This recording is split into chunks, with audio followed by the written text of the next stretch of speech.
வணக்கம் மக்களே! இன்னைக்கு எதிர்பார்த்த மாதிரியே டெய்லி எதிர்பார்த்த மாதிரியே தான் சொல்லணும். சரி, அப்பப்ப ஏதாவது மிஸ் ஆகும்ல, அப்ப எதிர்பார்க்காத மாதிரி சொல்லலாம். ஆ மார்க்கெட் ரிவர்ஸ் ஆயிருக்கு. அத விட முக்கியமான விஷயம் என்னன்னா, அடுத்த மாசம் செமையா புல்லிஷ் ஆகப்போறது. அதாவது போன மாசம் வந்து ஆ எனர்ஜி செக்டார் சொல்லியிருந்தோம்ல, அது மாரி இந்த மாசம் வர்ற மாசம் எந்த செக்டார் பட்டைய கெளப்ப போகுது அப்படின்னு எடுத்து வச்சிருக்கோம். ஸோ உள்ள வந்து பார்க்கலாம். நாளைக்கு எக்ஸ்பைரி டேட்டு எப்படி க்ளோஸ் ஆகலாம்? அப்புறம் மந்த்லியில எப்படி க்ளோஸ் ஆகலாம்? அப்படிலாம் ஒரு ரவுண்டு பார்க்கலாம். ஆ இப்போ வந்து ஃபர்ஸ்ட்டு வந்து ஆ 23,843 ஆக்சுவலி அது சப்போர்ட் ஏரியா. அத தாண்டி அது ஒரு 10 810ஓ 15ஓ வரைக்கும் போச்சு. அது வந்து இன்ட்ராடே டார்கெட்டு, அப்ப மற்ற சில்லற டார்கெட்லாம் வந்து அதெல்லாம் சேர்த்து அடிக்கிறப்போ வரும். ஸோ வந்துட்டு இன்னைக்கு பேட்டர்ன் வந்து கொஞ்சம் ஹை போகாம, இன்னைக்கு இந்த 24,092 அந்த அந்த ஏரியா இருக்கு இல்லையா? அதுக்கு கீழ அத விட அத தாண்டாம இன்னைக்கு மார்க்கெட் இருந்திருந்தா, அது வந்து ஒரு புல்லிஷ் ஹராமி. சூப்பரா இருந்திருக்கும். பட்டைய கிளப்ப போறான்னு அர்த்தம். ஆனாலும் இன்னைக்கு அத உடைச்சு லைட்டா மேல ஓடிட்டாரு. சரி, நாளைக்கு என்ன ஆகலாம் அப்படின்னா, நான் இன்னைக்கு என்ன நினைச்சேன்னா, இன்னும் கூட நல்ல புல்லிஷ் போலான்னு நினைச்சேன். ஏன்னா, இன்னைக்கு கொரியா மார்க்கெட் வந்து ஆல் டைம் ஹைய தொட்டுட்டான். அவன் தான் பயங்கரமா விழுந்தான். ஞாபகம் இருக்குன்னு நினைக்கிறேன். ஒரு 2 நாளு, 3 நாளு 20, 25, 24% வரைக்கும் விழுந்தாரு. விழுந்து மறுபடியும் எந்திரிச்சு தட்டாலட்டி என்னென்னமோ நடந்து இப்ப பார்த்தா அவன் ஆல் டைம் ஹைய போய்ட்டான். ஸோ அவன் ஆல் டைம் ஹை போறதுனால நம்ம ஒண்ணும் சளைச்சவன் கிடையாதுல்ல. அதனால ஓரளவுக்காவது நம்ம கொஞ்சம் புல்லிஷா இருப்போம் அப்படின்னு நினைச்சேன். ஆனா, அ இந்த லிமிட்டோட நின்றுச்சு. அதனால நான் என்ன நினைக்கிறேன்னா, மார்க்கெட் மேல தான் போப்போது. ஆனா நான் இதுல என்ன ஒரு சூட்சுமம்னா, நமக்கு இந்த எக்ஸ்பைரி டே நாளைக்கு இருக்கா? அதனால என்ன ஆகும்னா, அந்த கால ரைட் பண்ணவன், புட்ட ரைட் பண்ணவன், ஸ்டோரி ரைட் பண்ணவன் எல்லாரும், நான் சும்மா ஸ்டோரின்னு ஜாலிக்கு சொன்னேன். எல்லாரும் இந்த இத வச்சு என்னோட அசம்ப்ஷன் தான். இப்ப நான் சொல்லப் போறது என்னோட அசம்ப்ஷன். 24,000த்துல நெறைய ரைட் பண்ணியிருப்பாங்கன்னு எதிர்பார்க்கிறேன். ஸோ அது காலோ, புட்டோ 24,000த்துல பண்ணியிருந்தாங்கன்னா, மார்க்கெட் க்ளோஸும் 24,000த்துல இருக்கும். ஸோ நாளைக்கு இந்த இத கன்சால்டேஷன் மாரி குடுத்துட்டு, நாளை கழிச்சுலருந்து மார்க்கெட் மேல போறதுக்கு சான்ஸ் இருக்கு. ஓகே. ஸோ இது முதல் விஷயம். 2வது ஒரு சுவாரஸ்யமான விஷயம். ஒரு என்டர்டெயின்மென்ட் மாதிரி வச்சுக்கங்களேன். என்டர்டெயின்ல ஒரு நல்ல விஷயம் தான். மார்க்கெட்டு கேண்டில்ஸ்டிக் பத்தி இந்த வட்டம் போட்டிருக்கேன்ல, இந்த 3 ஸ்டிக்க கவனிங்களேன். ஸோ ஒரு டோஜி, ஒரு லாங் செல்லிங் கேண்டில், அதுக்கப்புறம் ஒரு பாசிட்டிவ் கேண்டில். கரெக்ட்டா? இத 3யும் நல்லா கவனிச்சுக்கங்க. நான் இப்போ ஒரு ஒரு ஒரு சும்மா ஒரு ஜாலியான ஒரு விஷயம். ஆனா ஆச்சரியமான விஷயம். இந்த மாதிரி மார்க்கெட் அப்பப்ப செய்யும்.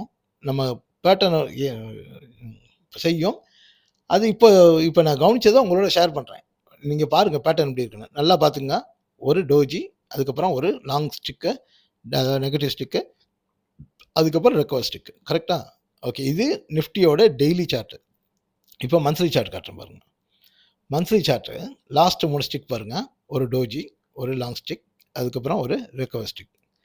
இது மாரி அடிக்கடி நடக்கும். அதாவது எனக்கு பார்த்தீங்கன்னா, அ சினிமா பார்க்க பிடிக்கும் அப்படின்றத விட, சார்ட் பார்க்குறது இந்த மாரி பயங்கர சுவாரஸ்யமான விஷயங்கள் அப்பப்ப நம்மள பயங்கர சர்ப்ரைஸ் பண்ணும். "ஏய் என்னடா அப்படி இருக்கு? இவ்ளோ இவ்ளோ அக்யூரேட்டா இருக்கு. இல்ல இப்படி ஒரு ரிப்பீட்டட் ஆயிருக்கே. இதே பேட்டர்ன் திருப்பி வந்திருக்கு. அந்த பேட்டர்னுக்கு இதே மாரி பண்ணியிருக்கேன்." அப்படியெல்லாம் நீங்க சார்ட் பார்க்க பார்க்க உங்களுக்கு பயங்கர பொழுதுபோக்குங்க. நீங்க இந்த ரீல்ஸ் பார்க்குற மாரின்னு வச்சுக்கங்களேன். நீங்க ஒரு சார்ட்ட பார்த்தீங்கன்னா, அது என்னென்ன சொல்லுதுன்லாம் கவனிச்சீங்கன்னா, உங்களுக்கு அடுத்தடுத்த சார்ட்ட பார்க்க சொல்லும். அவ்வளோ இன்ட்ரஸ்டிங்கா இருக்கும். இதுவே பாருங்க உங்களுக்கு எவ்வளோ வித்தியாசம் தெரியுதா? ஒரு டோஜி, ஒரு ஸ்டிக்கு இது இது அடிக்கடி நடக்கும். இந்த மாரி நெறைய பேட்டர்ன் வரும். அப்பப்ப இன்னைக்கு வீடியோ போடுறதுனால அத காமிச்சேன். இது பாருங்க.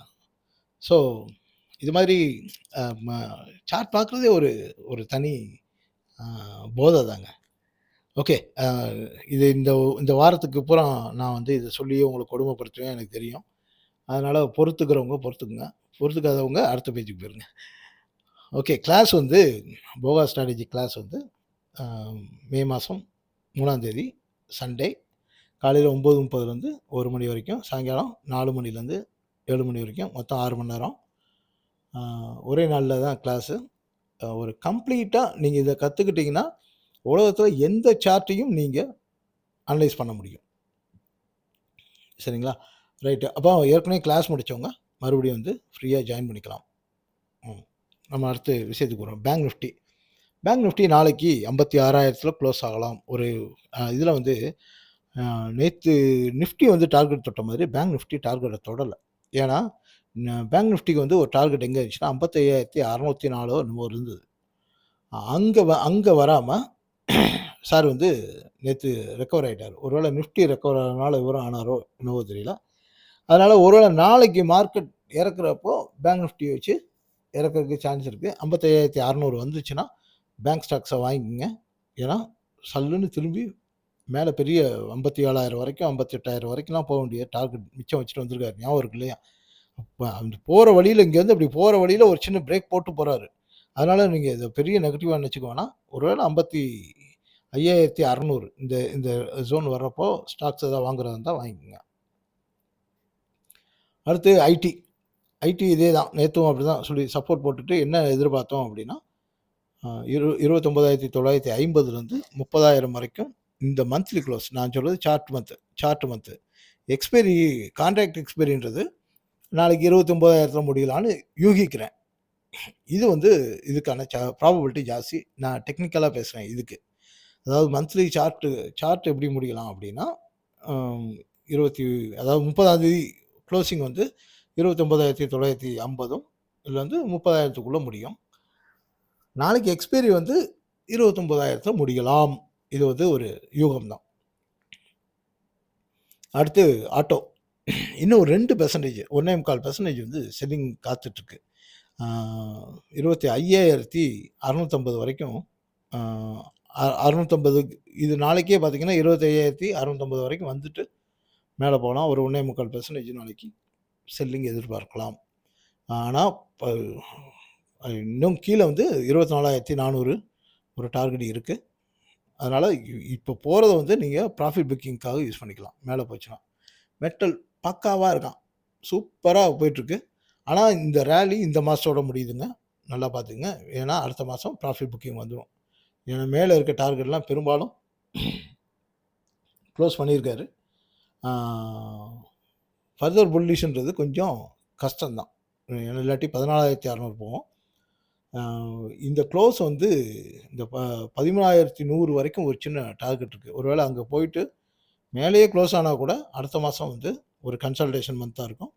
அதுக்கப்புறம் தான் அடுத்த ரேலி போறதுக்கு சான்ஸ் இருக்கு. ஸோ மெட்டல வந்து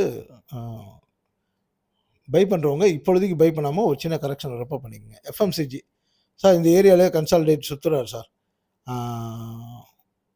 நாளைக்கு இந்த மாசம் நாளைக்கு இல்ல. இந்த மாசம் வந்து 50,500 பக்கத்துல க்ளோஸ் ஆகுறதுக்கு சான்ஸ் இருக்கு. ஏன்னா அதுக்கு மேல க்ளோஸ் ஆனா ஃபர்தரா மேல போய் ஆகணும். ஆனா இவரு அவ்வளோ இதா இல்ல. இன்னைக்கே கூட 2, 3 பேர் சேர்ந்து தூக்கி விட்டு தான் பார்த்தாங்க. நெஸ்லே, இன்னொருத்தர் யாரோ தூக்கியிருந்தாரு. வோல்டாஸ் இந்த மாதிரி 2, 3 எஃப்எம்சிஜி தூக்கி தான் பார்த்தாங்க.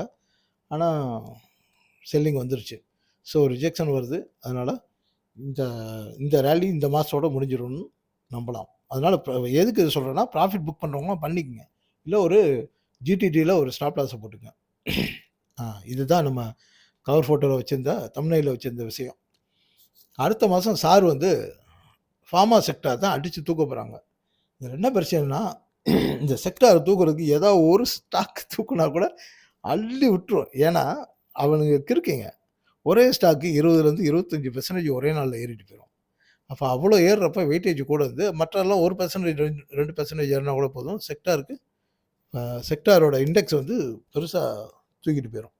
அதனால அடுத்த மாசத்துக்கு ஃபார்மா ஸ்டாக்ஸ் எல்லாம் கவனமா வச்சுக்கங்க. உங்களுக்கு பிடிச்ச ஸ்டாக்க பார்த்துக்கங்க.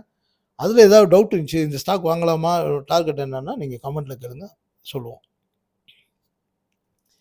இவரு இந்த மாசம் க்ளோஸ் வந்து 4,500 இந்த மாசம் க்ளோஸ் வந்து 4,700 பக்கத்துல தான் க்ளோஸ் ஆக போகுது.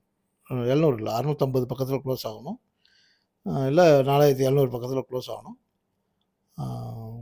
கீழே சப்போர்ட் வந்து ஒரு டார்கெட்டே இருக்கு 4,645.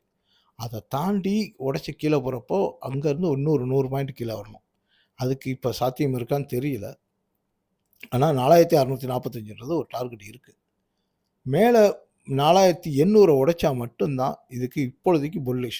அது வரைக்கும் கன்சல்டேஷன் நடக்கும். ஓவராலாக மறுபடியும் சொல்கிறேன், ஓவராலாக 5,180 150 நம்ம டார்கெட் பார்த்தோம்னா அது இன்னும் உயிரோட தான் இருக்கு. பார்த்துக்கலாம். இங்க வெள்ளிய காணோம். வெள்ளிய விட்டுட்டேனா? வெள்ளிய பின்னாடி வச்சிருக்கேன். ஓகே. சில்வர் வந்து இந்த வாரம் ஃபுல்லா அலைக்கழிஞ்சு 75லேருந்து 76க்குள்ள தான் இது இதுக்குள்ளேயே தான் அலைய போகுது. அதனால இந்த சில்வர் ட்ரேடிங்ல வந்து ஒரு பெரிய இது இல்ல. ஜாப்பிங் பண்றவங்க, அதாவது என்ன சொல்லுவீங்க? ஸ்கால்பிங் பண்றவங்களுக்கு இந்த இந்த இந்த பீரியட் நல்லாருக்கும். ம். எனர்ஜி. எனர்ஜி தான் முடிச்சிட்டோம்ல. ஆயில்.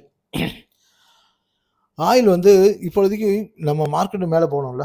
ஸோ இங்க ஒரு கன்சால்டேஷன் ஆயி ஒரு 2 நாளைக்கு கீழ வந்துட்டு, அதுக்கப்புறம் வியாழக்கிழமை சாயங்காலத்துக்கு மேல, வியாழக்கிழமையும், வெள்ளிக்கிழமையும் சல்லுன்னு தூக்கி வியாழக்கிழமை ஆக்சுவலி வியாழக்கிழமை தானே 30ஆம் தேதி.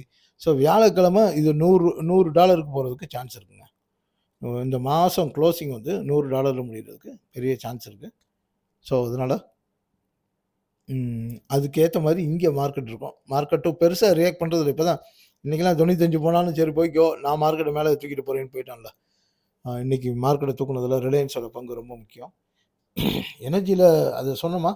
எனர்ஜி செக்டார்ல வந்து ரிலையன்ஸ் வந்து கரெக்ட்டா 1310ல வந்து சப்போர்ட் எடுத்துச்சு. நம்ம நேத்து தான் சொன்னோம். 1310க்கு கீழ வந்து க்ளோஸ் ஆகக்கூடாதுன்னு. இன்னைக்கு வந்து 1311ல க்ளோஸ் ஆயிடுச்சு. வந்து டச் பண்ணிட்டு 3% ஏறியிருக்கான். ரிசல்ட் வந்து அவ்வளோ பாசிட்டிவா இல்லாமயே அவ்வளோ தூரம் தூக்கியிருக்கான். ஸோ இதுக்கும் இந்த மாசத்தோட இந்த ராலி இந்த மாசம் ஹனிமூன் பீரியட் முடியுது.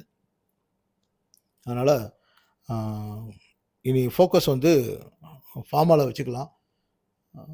ஷார்ட் போறவங்க எஃப்எம்சிஜிய கவனிக்கலாம். ஒரு ஷார்ட் டெர்ம்க்கு பேங்க் ஸ்டாக்ஸ கவனிக்கலாம். அவ்வளோதான் மக்களே. நன்றி, வணக்கம். மீண்டும் சந்திப்போம்.